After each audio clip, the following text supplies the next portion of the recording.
All right, looky. Vicky's toy finally came home.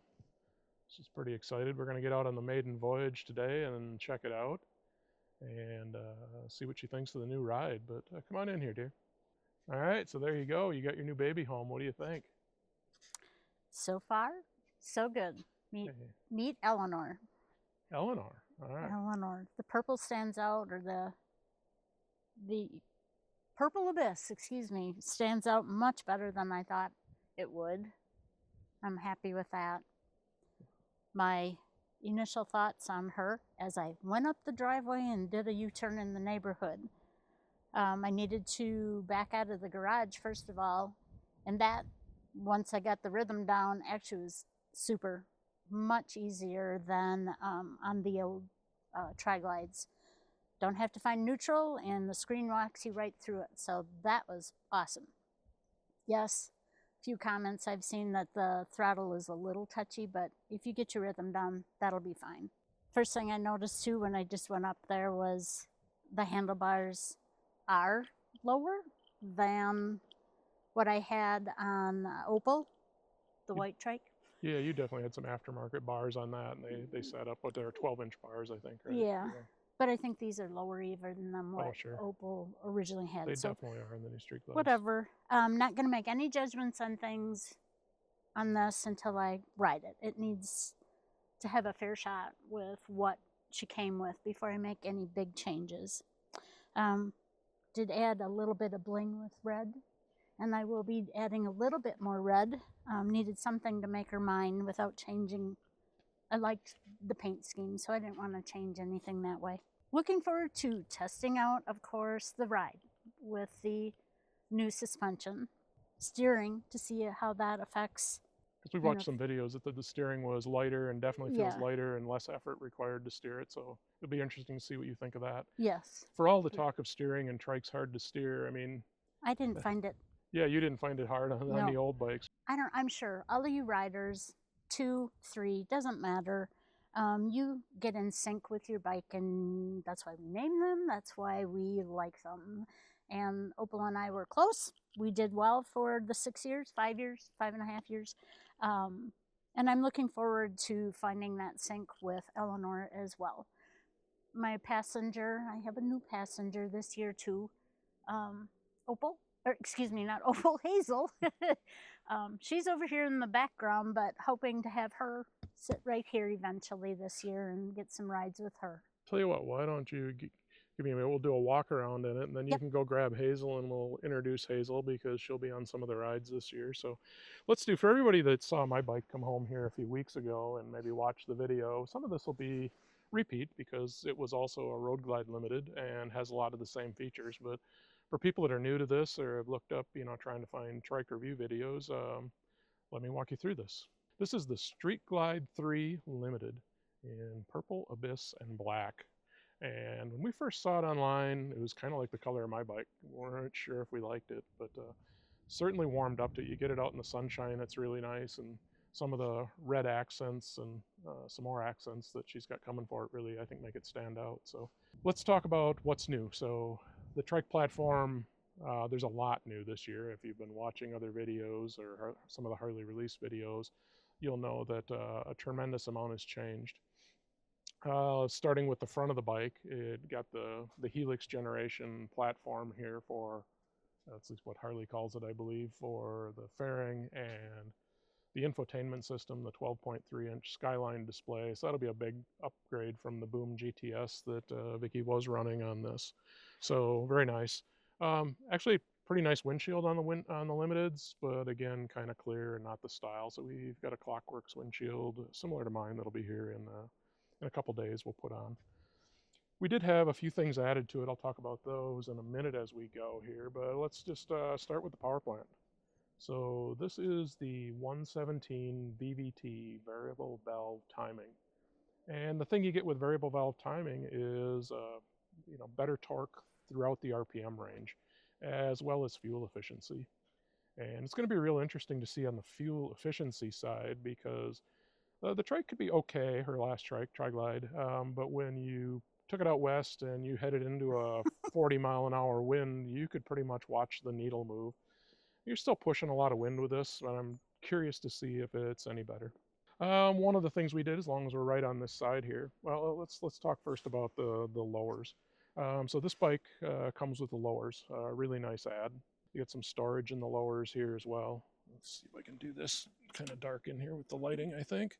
But there's storage in each lower. Good place to shove some gloves or something along those lines, whatever you want to shove in there. The red bling on here, as Vicky mentioned, are the magnetic covers from Devil's Head choppers. And we do think they look pretty sharp on here. Although the set of them that came for it was obviously set to fit a Street Glide, because there was a bunch of extra ones for around the transmission that you just don't need on the Tri-Glide, just because of the way it's configured. But anyway, I think they do look sharp. The other thing on this side that we did change out is we changed out the air cleaner and the pipes right away and did a Screamin' Eagle tune. So this is the Vortex Extreme air cleaner. Something a little new. One of the things we liked about it is the way it sat in there, and you could still see, more of the engine, the push rods and all of that. And it's nicely out of the way of the door on the lowers as well as your leg. Kind of working our way around the wheels. They did an awesome job on the wheels with these. They're really sharp looking. Kind of, at least on the front, I think it was 10 spokes into 20. I haven't actually counted them, but they are sharp looking wheels. They changed up the fenders on the trikes this time around. It's much more of a, I'll call it a bobbed fender, a shorter fender. It's much more modern looking and less obtrusive than the old one is, if you ask me. And then one of the things that changed was the Tour-Pak. This is called the Grand Tour-Pak now. The old one used to be the King Tour-Pak, and the claim to fame here is that you can get 2 full-size, full-face, or modular helmets in there, and that is true. Let's pop it open and see what kind of junk she's already populated with. Not too bad. But yeah, a lot of space. You do lose some space because they integrated the tail light here, which you can see right there, into the trunk. Instead of sitting as an appendage on the outside, it takes up a little bit of space in the trunk. So technically you get slightly less storage space in here than what you had on the Tri-Glide 3. But overall, a very nice improvement having that extra height. I guess I didn't mention the pipes that we put on it are the Cobra 909s.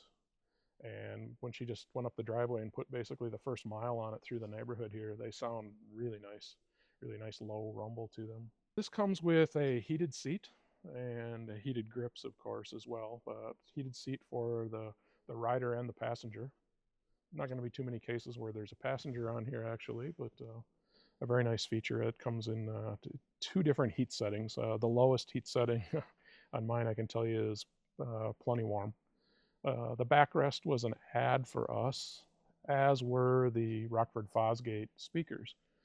This is the Stage 3 upgrade. So it comes from the factory with a 200 watt amp and Stage 1 speakers. And having had a system with a 500 watt amp and Stage 3 speakers, I knew right away that I wanted that again. And as I said in my other video, yes, you can definitely go, Sounds or Hertz or, a number of other aftermarket options and 1,000 watt plus amps that are louder and clear. But I feel like there's good value in these speakers and loud enough for us. Certainly can hear it at full highway speeds very well over the wind noise and everything else. So let's see what else is here. The suspension. So the suspension's new this year. Actually, one of the huge things I didn't talk about is they went, instead of a fixed solid axle here, they went to the Dion suspension. So it's not a fixed axle, it's not an independent rear suspension, but it's kind of a hybrid, if you will, in between there. I won't get into the details. There's a lot of videos out there showing the Dion suspension. But it went from 2 inches of wheel travel to 5 inches of wheel travel, or 2.5 to 5. I mean, it basically doubled. And then what they have is a hydraulic adjuster over here. So your suspension's set up for the shock's set up for the weight of a rider, but as you add a passenger or add a bag, you can basically turn the knob on this hydraulic adjuster with easy access and tune it for having that extra luggage or a passenger on there for the day. Yeah, sharp looking bike. Excited to get out, give it that first ride, and we'll ride along and get some video alongside and behind, and maybe some shots of her coming through a corner. And then when we're all done, we'll wrap up and get some of Vicky's thoughts on it. So yeah, so this is Hazel. Our new passenger this year. Hazel's I was going to say a mini dachshund, but actually a tweenie, they call them. Kind of a mid-sized dachshund, and she is a sweetie. So we had 2 dachshunds. If you followed any of our videos before, I think one had passed a couple years ago, and Max was in some of the videos last year. And they both love to ride. And Hazel will ride here. We got a little carrier that sits right on the passenger seat. Not enough that we'll have to adjust the hydraulic suspension yet, but I call her my loaf, but she's not quite that. She's a little bit of a chunk. She's not quite a year yet, so she'll be a year this spring later. Next week already. Holy cow. Hazel, it's almost your birthday. Come up here. It's almost your birthday, puppy. We're going to grab a little lunch here, and then we'll go for a ride. And you can see it in action, and we'll get some of Vicky's thoughts after that first ride, get her initial impressions. Let's do one more thing here before we head out, and kind of wanted to fire this up so you can see the lighting will stand out too much. It's pretty much of a bright day, but hear what that Cobra exhaust sounds like on here as well. Doesn't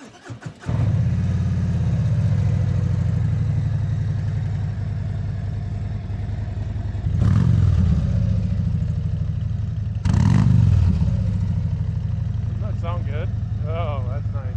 All right, here we go on that maiden voyage for Eleanor.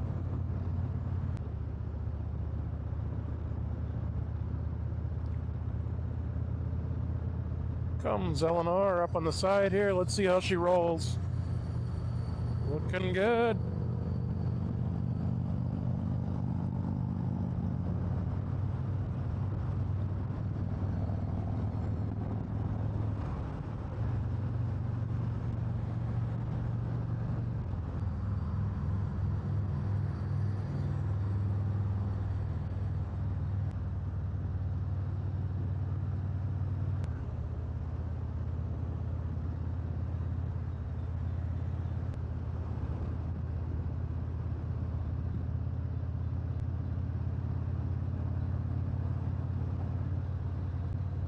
Get a little view of Eleanor taking a corner back there. We're going to go up Highway 178, and there's a little wayside by the old Cobra Bridge, and we're going to shoot some video of it coming by on the bike, just to get a sense for what it looks like cruising by on the highway.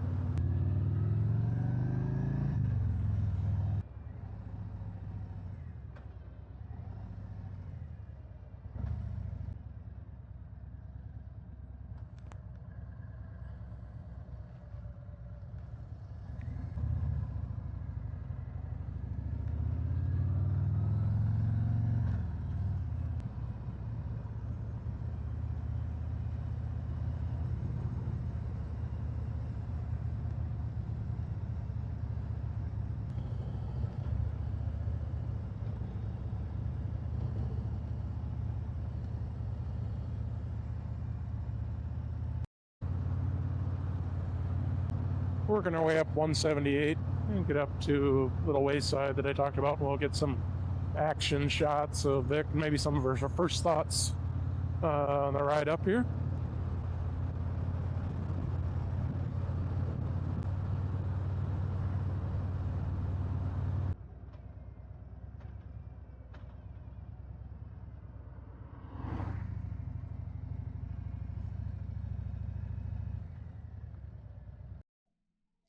Well, we made it to the Cobra Bridge wayside. There was an old historic bridge here that was actually disassembled from downstream and moved up here in 1916, 1917.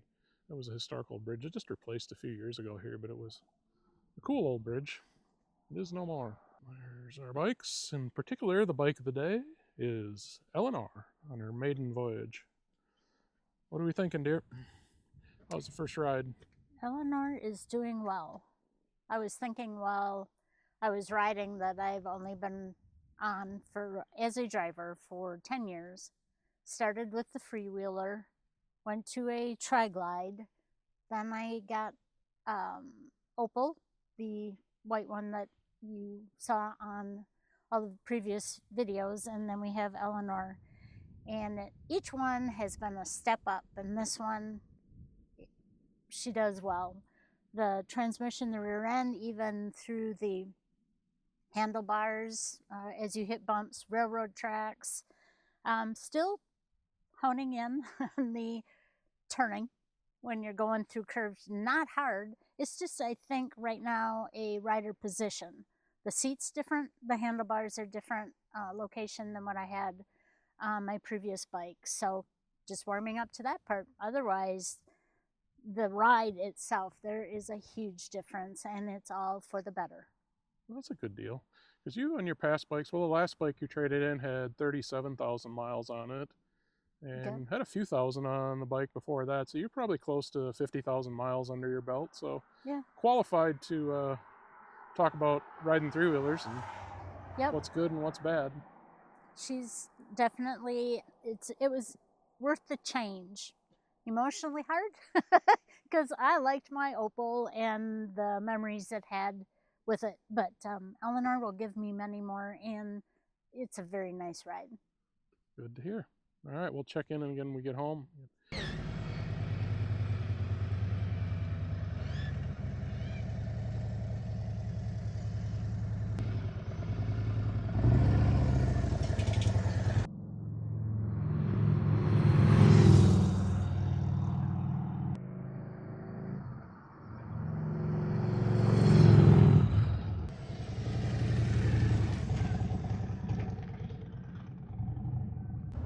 I would like to take this opportunity to thank my wife for being such a good sport about helping out with the channel here. Originally, doing a YouTube channel wasn't her idea, but she's agreed, and I think she's doing a great job. Drop me a comment if you think she did a great job today on the review of her bike. I certainly do. I might be a little biased, but kind of nice to have another voice and another personality in the videos this year, so I look forward to hearing a little more from her as the year goes on. So thanks, honey.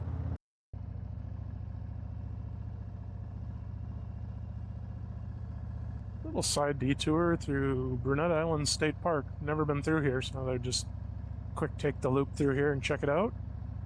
It's along the Chippewa River, just on the, it's got the northwest side of Cornell.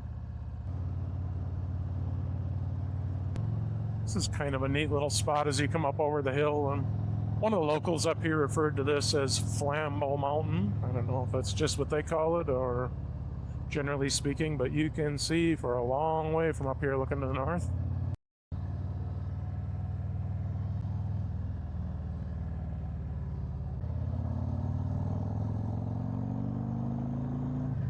This is turning into a bike review with a little bonus footage. Beautiful day for a ride.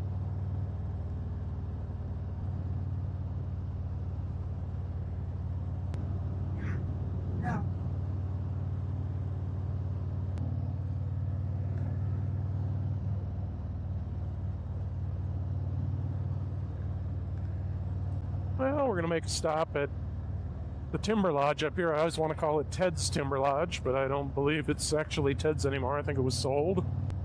And I think we'll call that a wrap for today's video, with the exception of when we get home. We'll get some final thoughts from Vic on her first day of riding the new Street Glide 3 and see if she has anything to add to what we've previously talked about. All right, so we got that inaugural ride in. Got about 130 miles. Pretty good outing for a first ride, and not a long ride by any stretch, but a beautiful day. It was in the low to mid 60s here, and so what'd you think? Very nice, very nice. The suspension, the ride overall, we all have our own opinions, but it is 110% better than the original Tri-Glides. And for comparison, you had the Legend suspension in your last bike too, so you had an upgraded suspension in the 2020 Tri-Glide, and you were thinking, as we talked earlier today, this is just night and day better than that even. It is. Yeah, the steering is great. The transition from road to bridge, going over railroad tracks, the patched roads. I don't know if everybody has that in their area, but we have like patched roads. They were fine. Rode very well. I am very pleased. I think it's still, just for me, it's a different seat. It's comfortable, but you need to, or I need to be more comfortable with the rider position. Different bars than what I had, size wise, even I had what, 12 12-inch inch bars, they definitely were higher, on right? my other bike. I'm not saying it's bad by any means. It's just a different thing. First day, first time on it. We'll ride it a few times and see what I think after that. So anyway, we're looking forward to a summer of riding. A lot of trips planned, as I think I mentioned in one of the past Rolling Driftless videos here. So if you're liking this content, please like and subscribe. That helps us a lot. And look forward to sharing more videos with you. Thanks again for watching, and we'll catch you on the next one. Toodles!